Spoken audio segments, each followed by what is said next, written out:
It's hard to believe, but the LA Metro train and busway system actually started way back in the early 1970s. They used to call it the Rapid Transit System, but the area's first light rail line, then known as the Blue Line, finally opened in 1990. After that, the Metro never looked back. The lines, once named after colors, are now named after letters of the alphabet, and the system is still growing. Most recently, they added 3 new downtown stations and connectors to make it easier to get to where you're going. But while the system is making great strides to meet the needs of locals, it's handicapped by the problems that plague the rest of the city, especially crime and homelessness. But Metro is working to address that. We take a look at the hills and valleys, the crosstown traffic, and a special look at the art of the Metro that can make a mundane commute more like a visit to a gallery. Fox 11 News in Depth starts right now. Hello, everyone. I'm Hal Eisner, and this is Fox 11 News in Depth. For people like me who have been around more than a minute here in Los Angeles, we still remember the days when having an intricate network of subways and light rail in Los Angeles seemed like a pipe dream. But now, those lines are spreading across the region, whisking commuters through traffic and linking with a system of buses to allow residents to increasingly make their way around car-free. And that network is getting bigger every year. Joining us to talk about this is Stephanie Wiggins. She's the CEO of LA's Metro. And welcome back, Stephanie. We had you here on this program when you first got this job. You still got it. Still got it. And what's it been like? Wow, it's been a whirlwind. It's an incredible opportunity to really be in transportation right now. We're transforming the way people move around our city. We're creating more opportunities and, you know, in a very challenging environment. So it's a great opportunity to be at Metro. There's really so much to talk about here. And I think probably we just start with what's new. Yes. Because I do want to get back to the past a little bit. But what's new? You've got new stations. You've got new all over the place. Absolutely. In the last 12 months alone, we've opened 2 new rail lines, the Crenshaw, or the K line now in South LA and Inglewood. And then just in June, we opened the regional connector stations, which have been game changers, Hal. I mean, truly, no longer having to transfer when you get to downtown, eliminating 20 minutes off of your trip. It's an exciting time. What is a regional connector? What does that do? Regional connector actually provides a 1-seat ride from as far as Azusa to Long Beach, Santa Monica to East LA, and you don't have to transfer. Before then, you actually had to transfer in downtown. And bottom line, what it's done, from my own experience and talking to our writers, it's really made our system feel like a real grown-up system. And at some point here in the not-too-distant future, yes, we're going to be like New York and other cities that you can go from a station like in Sylmar and get to the airport. Absolutely. Bring your luggage, get on a people mover, go to your terminal, get on a plane, and fly to wherever you're going. Yes, as early as next year. We're excited. LAX is going to open the People Mover, and we're going to open our Metro Connector station. And this is a game changer. Absolutely, absolutely. Any global city has direct transit to their international airport, and we will be doing that by next year. Now you have people who live in different parts of town. We happen to be in West LA right here.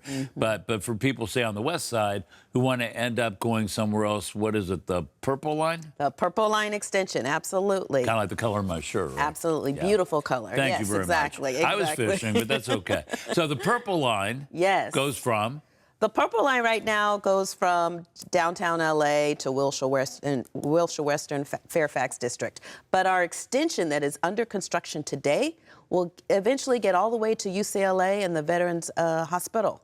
You'll be able to get there in 30 minutes from downtown. I want to talk a little bit about MacArthur Park, but before we do that, you got some shiny new subway cars, don't you? Yes, we got 2 of our very first new subway cars that have come in, really going to, again, be in alignment with the transformation that we're seeing. Easier seating, again, makes our system even more grown up, and they're New York style subway cars. New York style. Absolutely. All right, what does New York style mean? I think Chicago style, New York style pizza, but what are you talking about? I think New York style is, you see more strap hangers, more friendly, and more open, right? And that actually helps people feel more safe and more comfortable. And that's a point we need to talk about, more safe, because people, even though you've done surveys and people say whatever they say, there are people who don't feel safe on these trains. Yes. Or the buses. Yes. And how are you addressing that? And what is the level of concern that you've detected? Sure. Well, overall, the system is safe. We have been having some challenges, particularly in our subway system, right? And of course, some of the recent horrendous attacks on our bus operators have just been, untenable.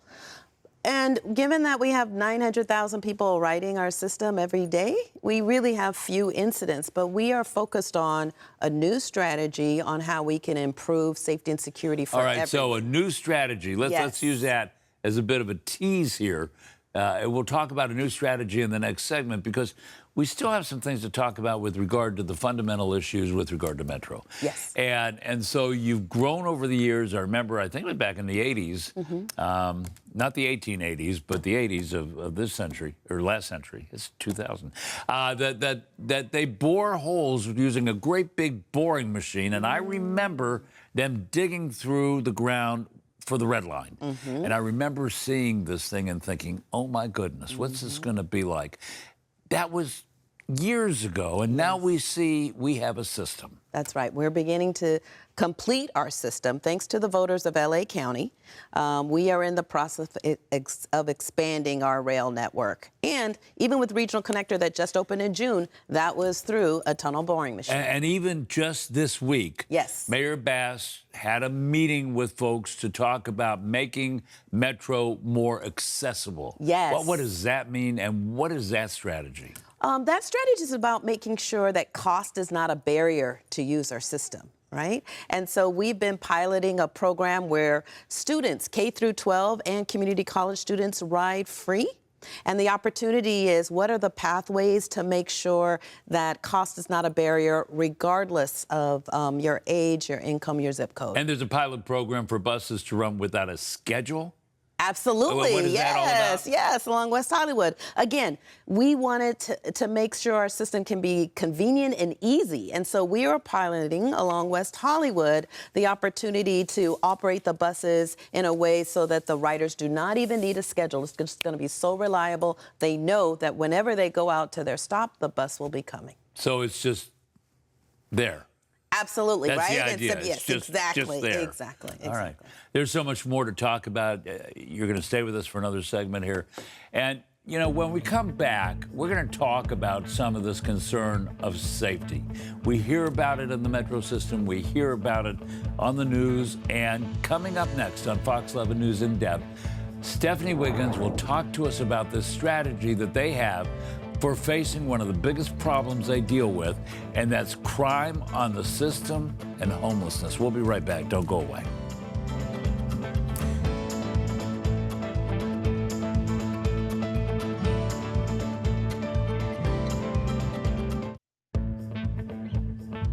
Welcome back to Fox 11 News In Depth. We're back with Stephanie Wiggins, the CEO of LA's Metro. We've heard an awful lot about, the innovations, the expansion that's going on with Metro, but not all is rosy on the tracks.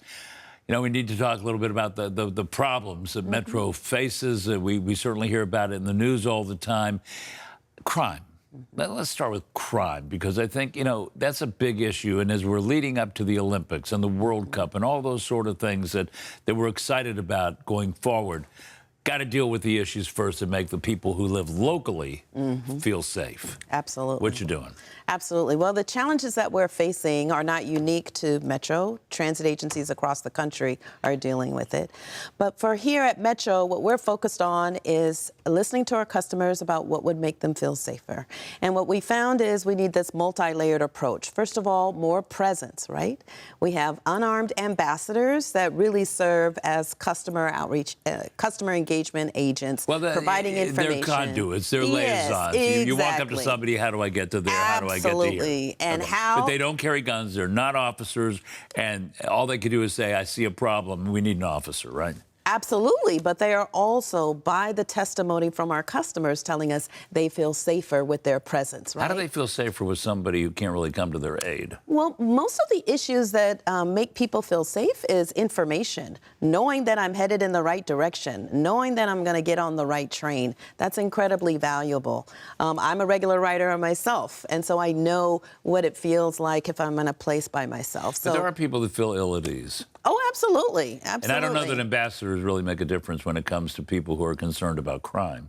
Does it make a difference? It does make a difference In what because way? ambassadors are part of our multi-layered approach. They're part of see something, say something. And so they're part of our approach with working with law enforcement, our contract security, and our private security. Has the homeless crisis had an outsized effect on the LA Metro? Absolutely. Our system has been overwhelmed by this human suffering that happens, right? And what we're finding is people are sheltering on our system and using it for in ways that it was not intended. And that's impacting people's sense of safety and security on our system. You know, I want to talk to you about a story I recently did. And on that story, I met several people on the subway. Mm-hmm. And one of them was a guy who told me that his name was Teddy. And he told me, he said, you know, I used to sleep on the train. Mm-hmm. He was homeless all day long on the train, back and forth, back and forth. Mm-hmm. But on that day, he was heading to a job interview. Mm. And I stayed in touch with him, and that's him right there. And I stayed in touch with him, and he got the job. Absolutely. Fantastic. Fantastic. In addition to us tripling the number of homeless outreach teams that we have riding our system to provide services that need them, we also have a workforce development program where we prioritize hiring people who are formerly homeless for positions. Is there a way, you know, a lot of times when we talk about homeless issues, we talk about mental health issues, but not everybody has mental health issues that's homeless. Is there a way to encourage them to maybe be part of the Army that works for Metro? Absolutely, absolutely. Whether it's our bus operators, our Fair Chance program, or even with our construction projects, we specifically encourage and incentivize our contractors to actually hire the formerly housed, and Really? they have. And to your experience, we have testimonies where we have someone who was formerly unhoused as a vet, who got hired on one of our construction projects, got his first apartment, and now is a homeowner as a result. But you're also having crisis counselors out there. Absolutely. You've got people like Path and so forth that are out there that are doing outreach, and how is that working? It's incredibly important, the partnership with the County Department of Homeless Services. Through PATH, we contract with PATH to provide outreach and engagement, as well as with Christ-centered ministries and other outreach teams throughout our system, because our system is huge. And so that is making a difference. Our goal for this year is to place 900 people who are formerly homeless in interim or permanent housing. We've heard of people and drugs. Yes. On Metro. Yes. People have died on Metro? Yes. From drugs? Yes. What is your reaction to that? What are you doing to try to curb that? Well, you know, it's a situation that reflects that we just mirror what's happening in our community. The opioid epidemic is, you know, insurmountable, it seems. And you've seen that increase on the trains? On the trains, in our communities, but absolutely. We've had 50 deaths on our system this calendar year alone, largely overwhelmingly attributed to opioid abuse. What we've done is we've outfitted not only our law enforcement partners carry Narcan, but our ambassadors carry Narcan, our transit security. We also just completed a drug-free campaign with our multi-layered approach to really combat that, and we've seen a significant decrease of drug use on our subway system. That's the first time. That's the first time I've heard the number of 50 deaths. Oh, yes. And that's just in this calendar year. Yes. Which is only about 6 months old. Which means if you extrapolate that out, you may double that by the end of the year. It's worse. Yes, it's worse. Last year, the whole 12 months, only 22 deaths. Violence. Let's talk about that for just a second. What are you doing to stop that? Well, that's our multi-layered approach, our deployment strategy. It's working. We started it with law enforcement, ambassadors, transit security in April of this year. We've seen crime go down by 50% system-wide. We just have 30 seconds, but I was just recently at a story with a stabbing in one of the stations. Violence happens. Absolutely. It's unfortunate. These recent ones have been isolated incidents. In particular, law enforcement believes the people involved actually knew each other. But that's not stopping us from doing everything we can to make sure we can reduce crime on our system. All right. Stephanie Wiggins, CEO of Metro, and it's a daunting job you have. You deal, just one more quick thing. How many miles of track do you deal with? Oh, over 100 miles of track. How many passengers do you have a year? Oh, 255 million last year alone. Talk about a daunting job. Stephanie, thanks so much. Coming up next on Fox 11 News in Depth. It's not something you immediately think of when you think of the LA Metro, but from the trains and the subway stations to actual buses themselves, the Metro's committed to bringing art in motion, and we'll explain all of that right after this. Don't go away.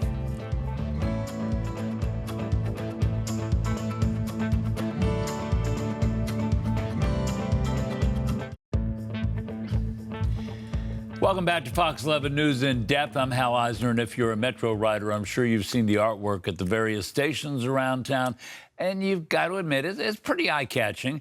This is the 20th year of the Metro Art Poster Program, which you're looking at right there.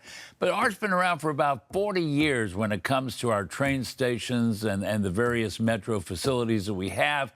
And joining us right now to talk about this and everything art is Maya Emsden. She's the Metro Art Executive Officer. Good to see you. Thanks for joining us here. And let's establish for just a moment what art officers are and what the art program is. All righty. Well, as you mentioned, we have an art program that's been established about 40 years ago because it was actually established before even a shovel was in the ground. Wow. By one of the predecessor, the Transportation Agency Board.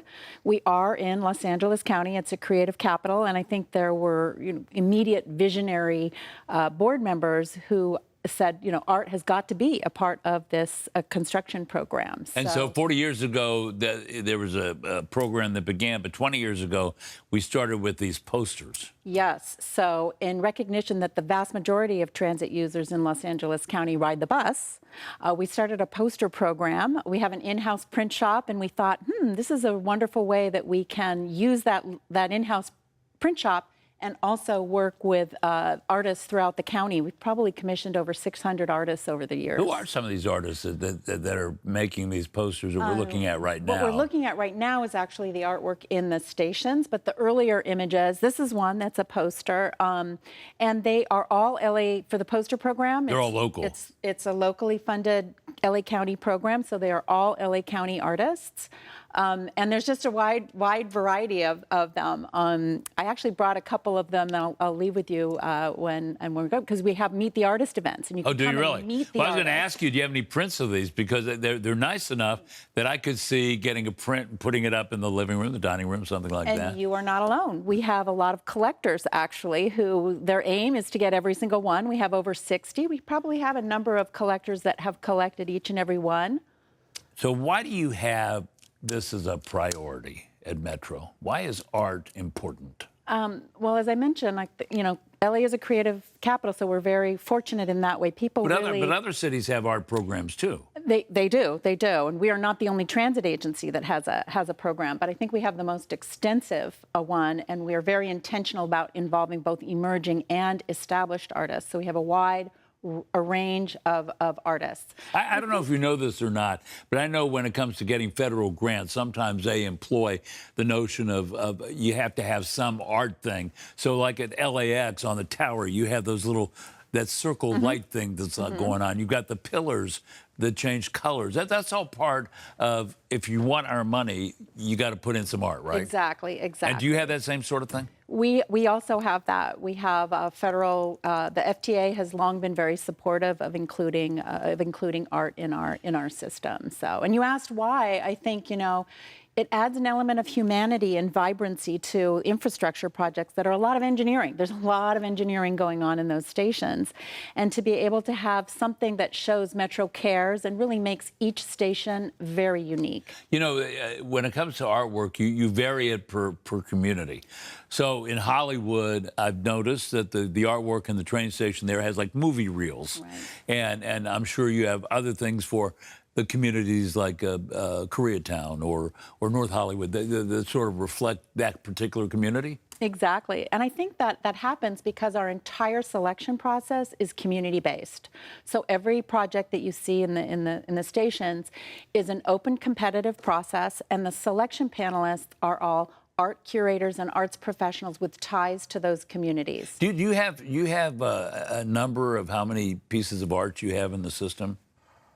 I do not, but I know that we've commissioned over 600. We have over 100 stations, Right. as Stephanie mentioned earlier, and 10 of those are brand new. And just in those 10 stations, we have over 25. I got to works ask of you, have you art. ever thought about having a competition in Los Angeles among the kids to put some art in a metro station? We work a lot with young people. Actually, one of the projects I was just thinking about this morning, the artist is a professor at UCLA, and she invited a Girl Scout troop out to come and meet with her in her photography studio. She's a photographer. And it's really a wonderful opportunity for them to see and think about and dream of their own, how they would design a station. And the artists who are represented, they're chosen by the process of application, bidding, that sort of thing. And so you bring them into the fold, they do the art. How much money do we spend on artwork in our system? Do you know? The policy that we have at Metro is 0.5% of the construction budget goes towards integrating art into that system. Many other systems have 1 to 2%, so it's a very low percentage, but we're able to maximize that because we work really closely with our construction and engineering teams. Do you have a website where people can see artwork? Why don't you put that out there real quick and we'll wrap up this segment. Okay. What's the website? It's metro.net/art. There you go. Simple enough. Metro.net/art. Correct. Very good. Maya Emsden, nice to meet you. You're welcome. And thank you very much for being with us. And stay right there for a moment. We'll be back with more Fox 11 News in depth right after this. Thank you.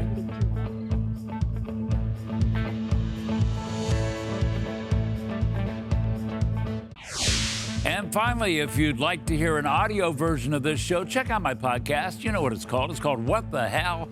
And it's available wherever you subscribe to podcasts. Or just go to whatthehellpodcast.com.